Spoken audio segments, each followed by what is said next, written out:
Seja bem-vindo a mais um bloco de aulas da Teologia Sistemática. Nós estamos aqui trazendo as aulas do estudo do ID, Instituto de Discipulado por Extensão, uma das maiores salas de aula em todo o país. Nós estamos, assim, entrando num bloco de matérias que agora vai estudar a eclesiologia e a escatologia. Mas antes disso, vamos fazer uma breve revisão acerca dos assuntos que já tratamos. Nós já tivemos 2 blocos. No primeiro bloco, nós estudamos várias doutrinas, por exemplo, a bibliologia, a doutrina das escrituras, a angelologia, a doutrina dos anjos, a antropologia, a doutrina do homem, a martiologia, a doutrina do pecado. Depois seguimos com a teologia própria, a doutrina de Deus. No segundo bloco, os nossos assuntos foram 3. Estudamos a cristologia, a doutrina de Cristo, seguido pela soteriologia, a doutrina da salvação, e ultimamente nós estudamos pneumatologia, a doutrina do Espírito Santo. Eu espero que isso tenha trazido bastante enriquecimento para a sua vida espiritual, que tenha aprendido muito. Mas agora nós temos 2 assuntos bem palpitantes. Como eu mencionei, o primeiro desses assuntos é eclesiologia, a doutrina da igreja, e o segundo é escatologia, a doutrina das últimas coisas. A eclesiologia vai ser dividida em 2 partes, 4 aulas para cada parte. Na primeira parte, a parte teórica, nós estaremos estudando a natureza, depois a estrutura, depois as ordenanças e, finalmente, a vocação da igreja. A segunda parte trata do funcionamento da igreja como corpo de Cristo e vai trazer estudos sobre os dons espirituais, que são, de fato, a nossa capacitação para ministério, tanto dentro da igreja como fora da igreja, como aqueles que foram enviados por Cristo. Agora, quando nós chegamos no assunto da escatologia, com certeza você gostaria de saber quais são os assuntos que serão tratados. Então, hoje eu menciono quais são. São 5 assuntos. A primeira aula vai ser dedicada à segunda vinda de Cristo. A segunda aula, o dia de juízo. A terceira aula trata da divina retribuição, que trata do assunto de galardões e também punições. A quarta aula vai estudar Israel na perspectiva profética. E a última aula, que não é só a última aula deste bloco, mas de toda parte da teologia sistemática, a última aula vai tratar do estado intermediário e final do ser humano. Estaremos tratando de assuntos como a morte, o estado incorpóreo do ser humano, isto é, aquele tempo em que ele está sem o seu corpo, depois da sua ressurreição, transformação e a vida humana durante e depois do milênio. Então, muitos assuntos que trazem bastante antecipação para a nossa vida espiritual. Mas não esqueça de fazer a sua parte. Aqui nós trazemos as aulas, as informações, fazemos a pesquisa, mas é você mesmo que precisa orar, buscar de Deus a sua unção para que você possa entender o que está sendo ensinado, e não só isso, mas que também possa aproveitar o ensino para a melhoria da sua vida espiritual. Aprenda, por favor, o bom exemplo de Maria, mãe de Jesus, que, segundo Lucas, guardava todas estas palavras, meditando-as no coração. Algumas pessoas jogam aquilo fora que não entendem, mas a Maria guardava tudo dentro do seu coração. Com certeza, nestas aulas que nós já tivemos, assim, 26 aulas da teologia sistemática. Você já ouviu coisa que nunca tinha ouvido antes. E quem sabe você já ouviu algumas coisas que não foi muito fácil aceitar. Mas o que é que você faz? Você guarda estas coisas, pede o esclarecimento de Deus e depois vai ter muito mais de colocar à disposição da igreja de acordo com o ministério e os dons que Deus tem dividido com você. Então, nós estamos indo para o início desta aula e eu peço que você também evite um erro. Se você tem que observar e guardar todas as coisas como Maria, esse seria o lado positivo. Do outro lado, evite o erro daqueles que Jesus mencionou em Lucas 5:39. Ninguém tendo bebido o vinho velho prefere o novo, porque diz, o velho é excelente. Nós precisamos, gente, perceber a necessidade de também abraçarmos os novos conhecimentos da Palavra de Deus e não apenas ficar lá relembrando as outras coisas que já sabemos. A multiforme natureza da igreja é justamente sobre este assunto que nós vamos refletir agora. A nossa primeira aula de eclesiologia está tratando da natureza da igreja. Ela considera a natureza da igreja de duas perspectivas diferentes, mas complementares. Primeiramente, nós vamos considerar a igreja da perspectiva de organização e depois a igreja como organismo. A palavra igreja aparece 73 vezes no Novo Testamento, tanto na versão corrigida como da versão revista e atualizada do Novo Testamento. A palavra igreja. Além destas palavras, obviamente, tem inferências que tratam da igreja sem mencioná-la por nome. Em primeiro lugar, então, a igreja como uma organização. Como organização, a igreja aparece na Bíblia em vários textos. Eu considero os capítulos 2 e 3 de Apocalipse um dos trechos mais chaves para este entendimento da igreja. Como você provavelmente sabe, lá trata-se de 7 igrejas que recebem 7 cartas diferentes, a cada qual Jesus se dirigia pessoalmente. Cada igreja frisando alguma particularidade da sua realidade. A igreja como organização é provavelmente o primeiro contato que você teve com a eclesiologia. Uma das primeiras perguntas que os cristãos fazem entre si quando se conhecem pela primeira vez é esta: você é de que igreja? Em outras palavras, querem saber de que organização eclesiástica aquela pessoa é. De acordo com a resposta, eles vão se interessar ou não em estabelecer comunhão um com o outro. Se a pessoa é de uma organização eclesiástica semelhante à sua, então as possibilidades de amizade são grandes. Se é de uma outra igreja que não é muito parecida com aquela que é sua, ou é de uma organização diferente que não muito aprove, aí provavelmente não vão ter muita comunhão juntos. Qual seria a sua reação, por exemplo, se você se encontrar com alguém, pergunte que igreja a pessoa é e a pessoa responde da Igreja Católica Romana? Provavelmente você vai ter uma reação diferente do que se dissesse que era da mesma denominação sua. Mas se a igreja é a organização, e ela é, também é um organismo. E a segunda perspectiva da eclesiologia é aquela que enxerga a igreja deste ponto de vista. Às vezes nós usamos uma letra maiúscula quando nós falamos assim da igreja como organismo, porque é universal, é maior do que a organização eclesiástica particular a que você pertence ou até a minha igreja. Então, isso é às vezes usado na literatura, mas não é uma chave completa, porque muitas vezes nem se obedece assim este tipo de regra ou convenção. A igreja como organismo aparece em vários trechos das Escrituras. E a carta de Paulo aos Efésios é um trecho, uma carta que traz muita informação e coisas interessantes acerca da igreja como organismo. Então é um excelente lugar para você ver este conceito e ficar por dentro daquilo que traz em relação às informações para a sua vida. São 9 as referências que usam a palavra igreja dentro desta carta. Todas elas, por coincidência, quem sabe, ou por desígnio de Deus, todas estas 9 referências falam da igreja como organismo e não como organização eclesiástica.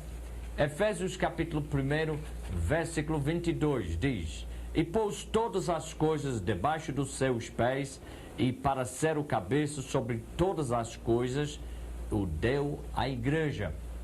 Efésios capítulo 3, versículo 10: para que pela igreja a multiforme sabedoria de Deus se torne conhecida agora dos principados e potestades nos lugares celestiais.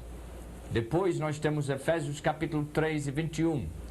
A eles seja a glória na igreja e em Cristo Jesus por todas as gerações, para todos sempre. Amém. Depois segue Efésios capítulo 5, 23. Porque o marido é o cabeça da mulher, como também Cristo é o cabeça da igreja, sendo este mesmo o Salvador do corpo. Efésios 5 e 24. Como, porém, a igreja está sujeita a Cristo, assim também as mulheres sejam em tudo submissas ao seu marido. Efésios 5 e 25. Maridos, amai vossa mulher, como também Cristo amou a igreja e a si mesmo se entregou por ela. Efésios 5 e 27. Para apresentar a si mesmo a igreja gloriosa, sem mácula, nem ruga, nem coisa semelhante, porém santa e sem defeito. Tem mais duas referências, que são de 5 e 29 e 5 e 32. Porque ninguém jamais odiou a própria carne, antes a alimenta e dela cuida, como também Cristo o faz com a igreja. E grande é este mistério, mas eu me refiro a Cristo e a igreja. Portanto, na carta de Paulo aos Efésios, que você também estudou dentro do Novo Testamento, nós temos este conceito de eclesiologia, a igreja como organismo, uma igreja universal, que é de fato o corpo de Cristo. Agora, para o resto desta aula, nós vamos fazer o seguinte: vamos fazer alguns contrastes entre a igreja como organização e a igreja como organismo. E você pode ver no seu livro-texto lá que nós temos 5 diferenças que estaremos tratando. Primeiramente, como organização, podemos dizer que a igreja é visível, é local, é humana, é temporária e é imperfeita.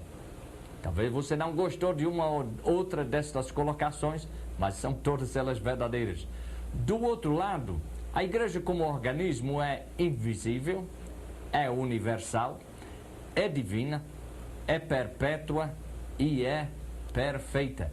Portanto, nós podemos ver que há grandes diferenças a serem percebidas em relação à igreja. A igreja como organização é uma coisa, a igreja como organismo já é outra coisa. Depois desta aula você vai ter assim um conceito muito mais amplo da eclesiologia, como também você vai ter condições de explorar o assunto ainda mais e perceber outras diferenças que não vamos poder frisar todas elas aqui hoje com certeza. Vamos agora para a primeira diferença, o primeiro contraste. A igreja como organização é visível, mas a igreja como organismo é invisível. De um lado a igreja é visível, do outro lado a igreja é invisível. Como é isso? Bom, a parte mais fácil de constatar é a visibilidade da igreja. Em alguns países como o Brasil, podemos pensar no lugar físico onde um grupo de pessoas se reúnem para os cultos. Eu digo aqui no Brasil porque não é em todo mundo que a igreja se reúne em templos especiais. Quando alguém pergunta a você onde fica a tua igreja, você responde facilmente. Você vai dar o nome da rua, o bairro onde fica e assim por diante. Agora, imagine se uma pessoa dissesse: aonde é que fica a igreja? E você dissesse: eu não sei, porque a igreja é invisível. Aí a pessoa ia levar um susto e você também ia ficar assim sem jeito de ajudar uma pessoa com este tipo de pergunta ou resposta.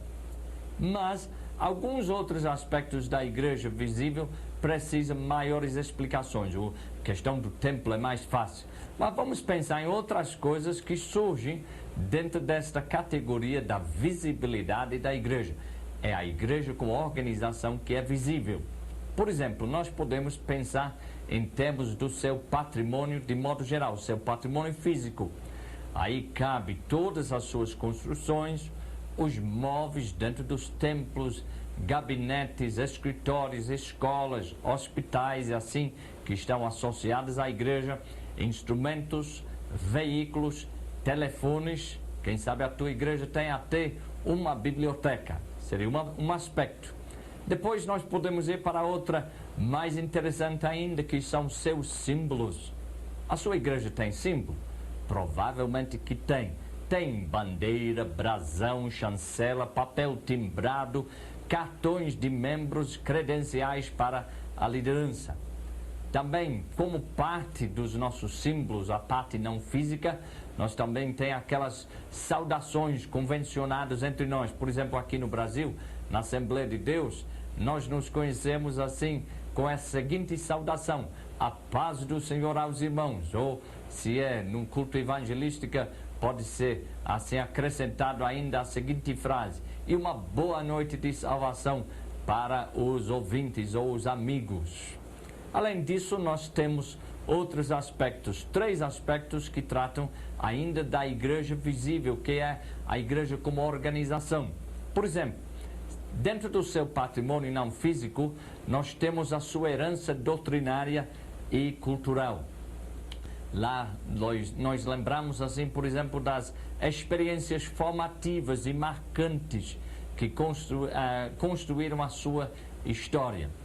A segunda coisa que ainda destaco seriam seus estatutos e regimentos, que expressam seus padrões de doutrina e as suas preferências culturais. E, finalmente, nós falamos dos membros e congregados, sua liderança, tanto passado como do presente. Todas estas coisas tratam da primeira questão da igreja como a igreja como organização, a igreja visível, ou a visibilidade da igreja. Mas a igreja não é apenas organização, é também organismo. Então, como é que fica esta questão em relação a este aspecto? De um lado é visível, do outro lado é invisível. O que nós podemos mencionar agora é, primeiro, o óbvio. Isto é, a igreja invisível não tem nada disso, porque fossem visíveis estas coisas, aí seria parte da igreja como organização. Mas, como organismo, a igreja é uma união mística de todos aqueles que são salvos em Jesus Cristo. Quando você pensa acerca do povo de Deus, congregado lá no céu, depois de todo o drama de salvação se completar, você consegue imaginar que haverá pessoas lá que não pertenceram à sua denominação ou à sua organização eclesiástica? Eu espero que sim. Agora, tente imaginar onde se encontram estas pessoas hoje. Talvez naquela pequena congregação que você passa a caminho para a sua igreja. Talvez naquela denominação que ofende você um pouco hoje. Porque a igreja invisível está distribuída em muitos lugares. Alguns lugares onde a gente esperaria, sim, encontrar pessoas que são de Deus.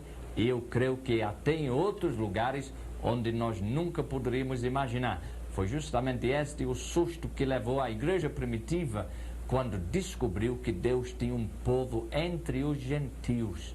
Mal podiam imaginar que Deus teria qualquer poder, interesse ou capacidade de salvar um povo entre aqueles.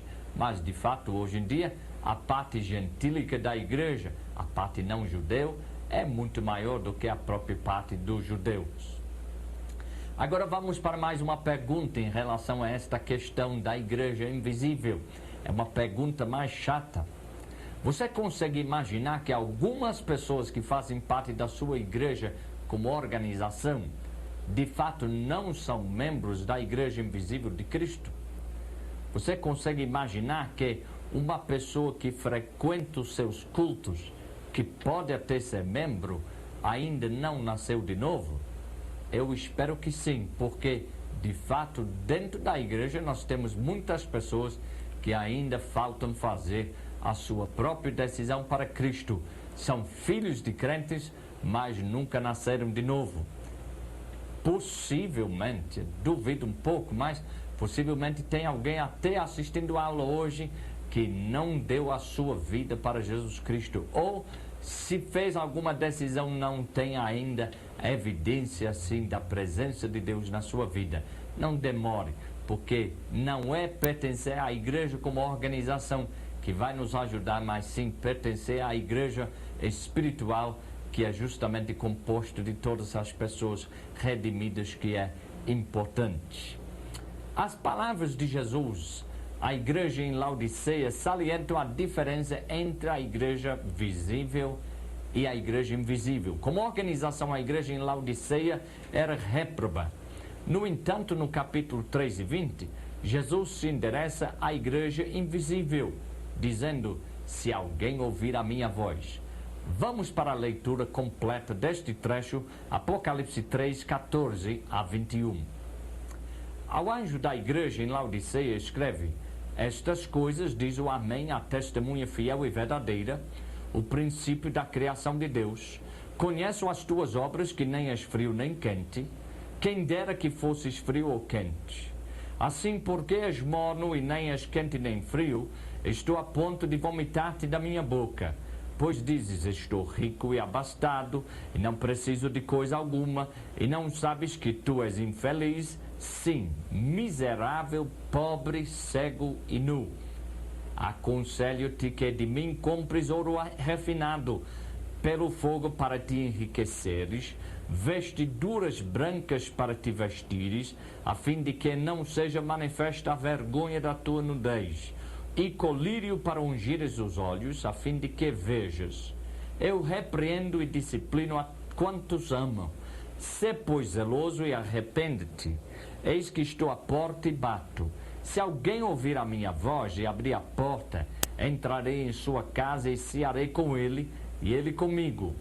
Ao vencedor, dar-lhe-ei sentar-se comigo no meu trono, assim como também eu venci e me sentei com meu Pai no seu trono.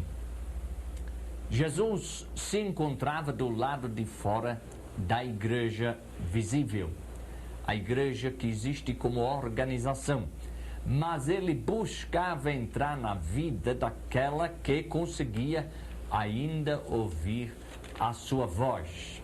O que é que nós podemos aprender disso? Primeiramente, uma grande pergunta, uma das mais importantes perguntas da eclesiologia: como está a sua igreja visível com Jesus?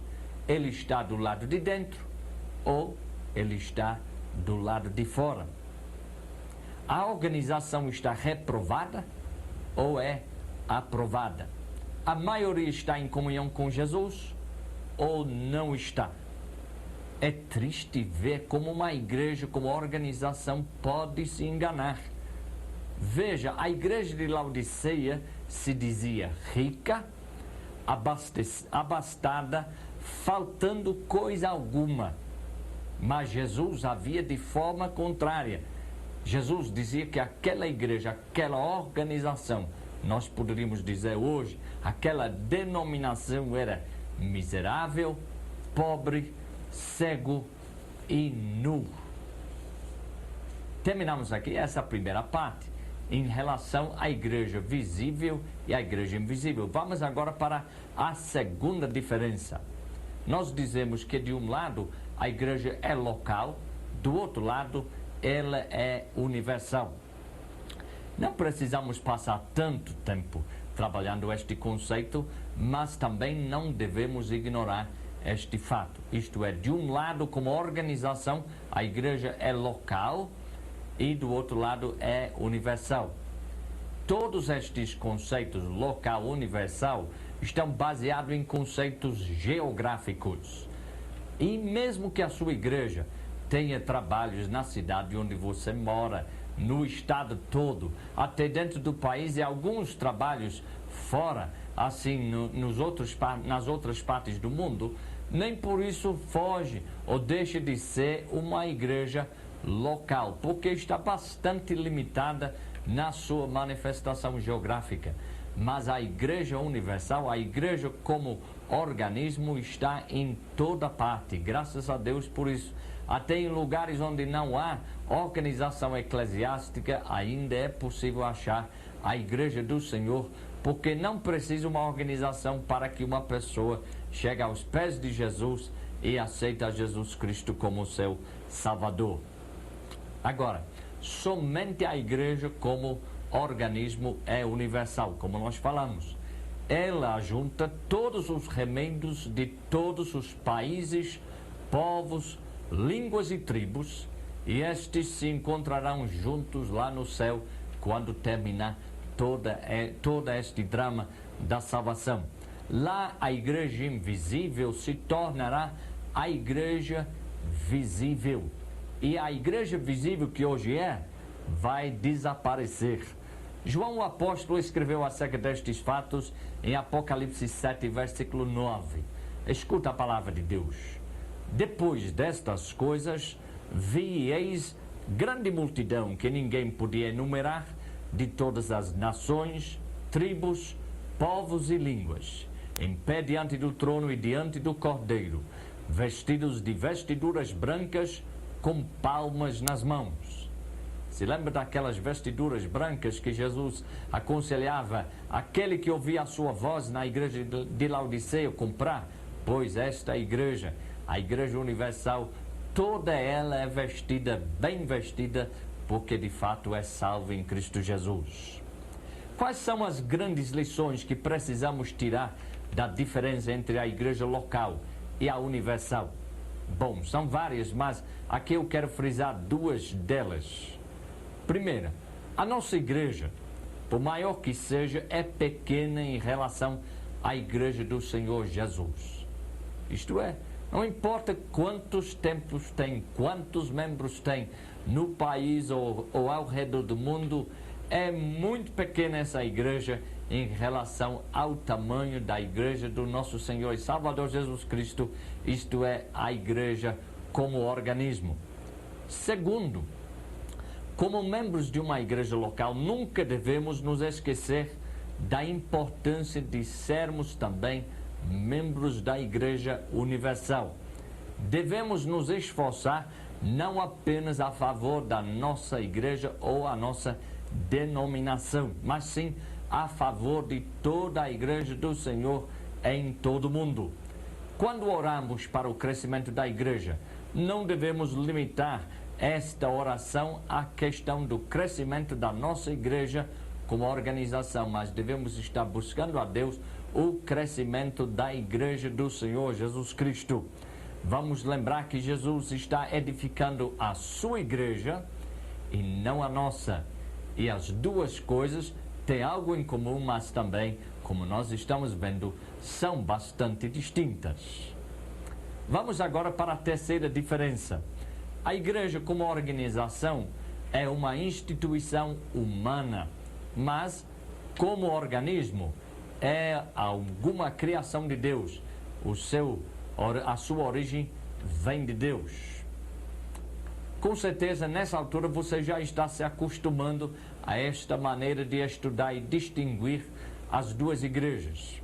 A organização é muito familiar para nós e os conceitos também da igreja como organismo não são difíceis de entender.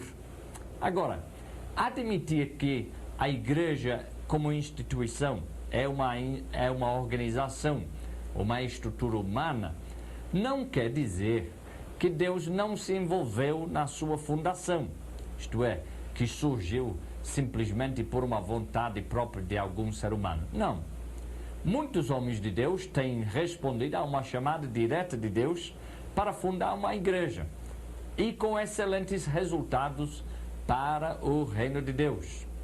No entanto, o que isso quer dizer é que Deus não deu todos os regulamentos ou os coordenados para aquele trabalho. Os fundadores, chamados e inspirados pelo Espírito Santo, eles pregaram o Evangelho e depois criaram as suas organizações eclesiásticas de acordo com as leis do país e de acordo também com as suas próprias preferências culturais. Não tem nada errado com isso, graças a Deus.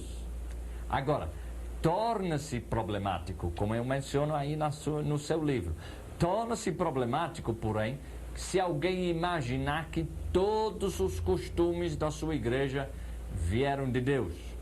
Obviamente isso não pode ser o caso, esse não pode ser o caso, porque até mesmo nas mesmas denominações, na denominação, há diferenças e divergências.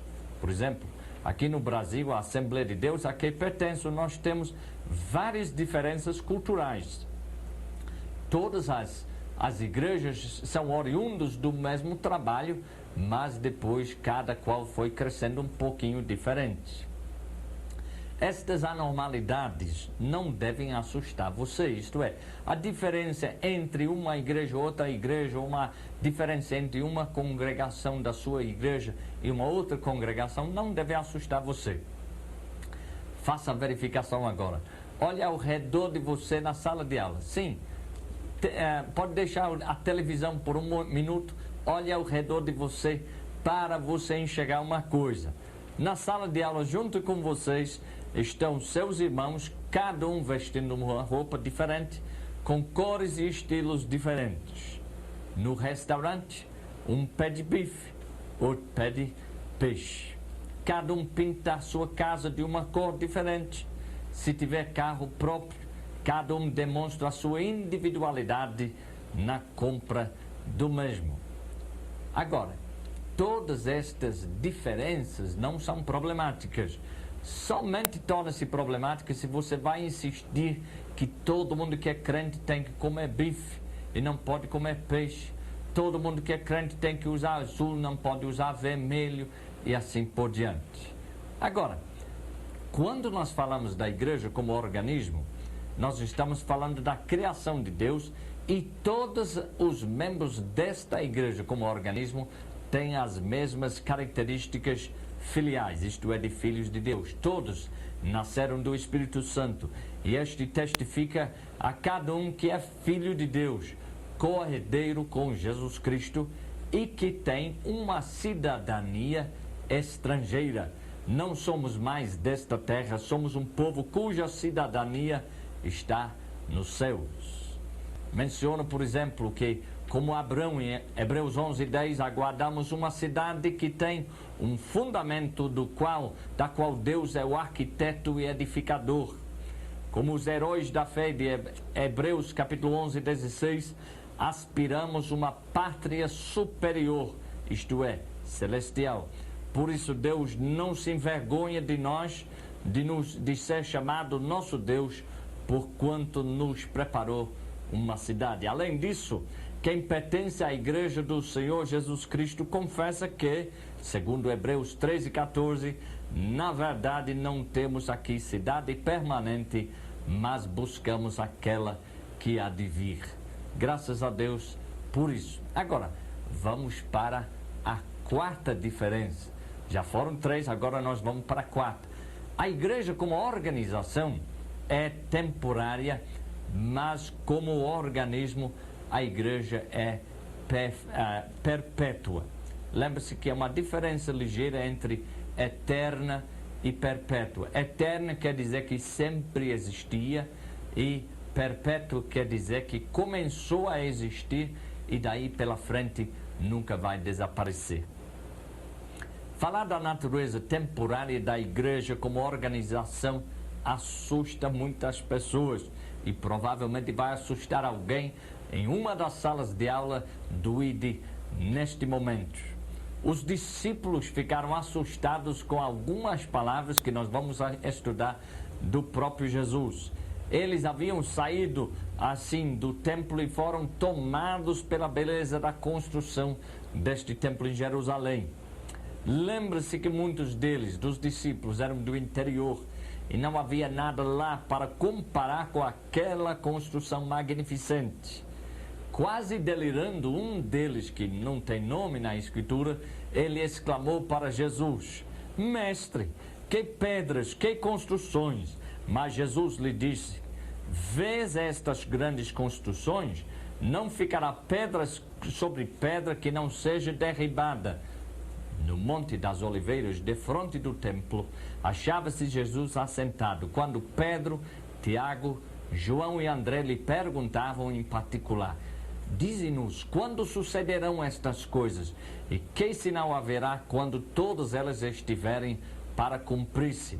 Tudo isso registrado em Marcos 13, versículos 1 a 4. A próxima vez que você sai do templo central da sua igreja, ou sua sede, ou templo mais bonito, grave bem a resposta de Jesus. Não ficará pedra sobre pedra que não seja derribada. Como organização humana, a igreja é temporária. A sua igreja, a minha igreja, todas elas tiveram um início, um meio e certamente, segundo a palavra de Deus, terão um fim. A história eclesiástica conta em alto e bom som o fato que a natureza da igreja como organização é uma natureza passageira. Além do óbvio, tem uma grande lição na resposta de Jesus. Qual é?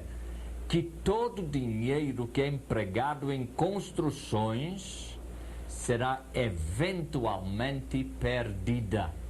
Não ficará pedra sobre pedra. É por isso que eu falei que alguém vai se assustar hoje.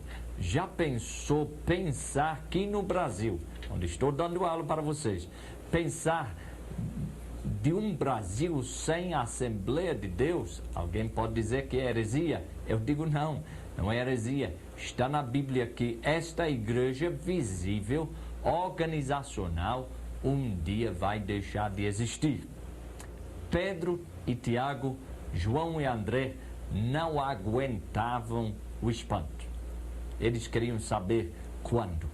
O importante para nós nesta aula de eclesiologia não é quando é que a minha, a sua, a nossa igreja, como organização humana, vai deixar de existir. Mas é simplesmente importante gravar a verdade, que esta existência é apenas para um tempo, segundo a vontade de Deus. Pense comigo agora mesmo. Chegará um dia em que nenhuma destas igrejas vai existir. Se você ficar triste, não fique. Tudo isso há de passar para que aquela igreja permanente possa se manifestar. Esta é a igreja como organismo. Quer dizer, na medida que estas igrejas visíveis desaparecem, também vai se manifestar a outra igreja quando estas humanas já cumpriram o seu papel. A igreja como organização é apenas como se fosse o andaime que precisamos para levantar a estrutura da igreja como organismo. Uma vez que a construção é terminada, por que lamentar o desmantelamento do andaime? Somos nós, não nossos prédios, que somos a igreja do Senhor e uma habitação para Deus no Espírito.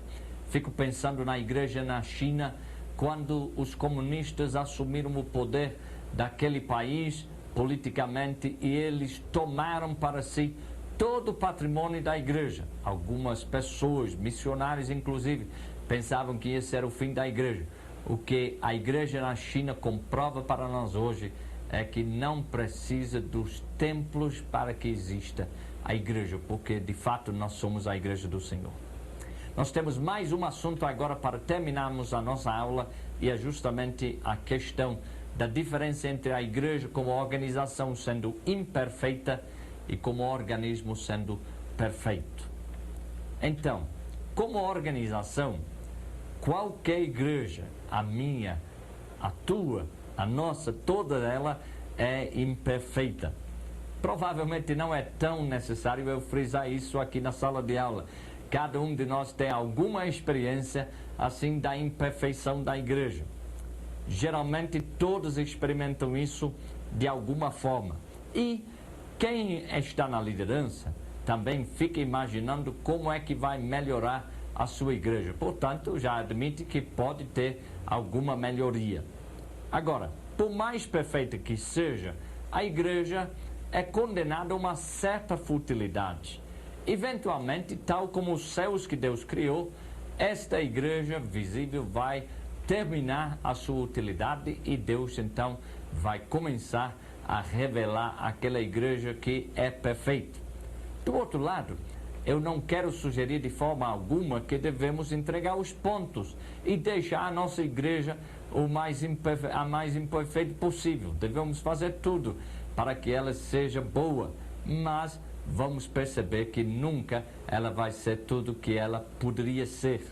Agora, Jesus nos ensinou a orar da seguinte forma, Mateus capítulo 6 e 10, venha o teu reino, faça-se a tua vontade, assim na terra como no céu. Portanto, nós devemos nos esforçar dentro da igreja para que a igreja seja o mais perfeita possível, embora percebendo que ela nunca vai ser tão perfeita como a igreja como organismo. Finalmente, observamos o fato que a igreja como organismo é de fato um organismo perfeito, funcional, ainda que ela não tenha ainda alcançado toda a sua maturidade, mas ela está a caminho, redimida pelo sangue de Jesus, nascida do Espírito Santo. Veremos na próxima aula como ela desenvolve-se naquela direção da perfeição, debaixo de uma liderança espiritual, agraciada por Deus. Efésios capítulo 4, 11 a 16. E ele mesmo concedeu uns para apóstolos, outros para profetas, outros para evangelistas e outros para pastores e mestres, com vistas ao aperfeiçoamento dos santos para o desempenho do seu serviço, para a edificação do corpo de Cristo, até que todos cheguemos à unidade da fé e do pleno conhecimento do Filho de Deus, a perfeita varonilidade, à medida da estatura da plenitude de Cristo, para que não mais sejamos como meninos agitados de um lado para o outro e levados ao redor por todo vento de doutrina, pela artimanha dos homens, pela astúcia com que induzem ao erro. Mas, seguindo a verdade e amor, cresçamos em tudo naquele que é a cabeça, Cristo, de quem todo o corpo, bem ajustado e consolidado pelo auxílio de toda junta, segundo a justa cooperação de cada parte, efetua o seu próprio aumento para a edificação de si mesmo em amor. Por hoje, somente isso. Depois nós voltaremos para mais uma aula de eclesiologia tratando da estrutura da igreja.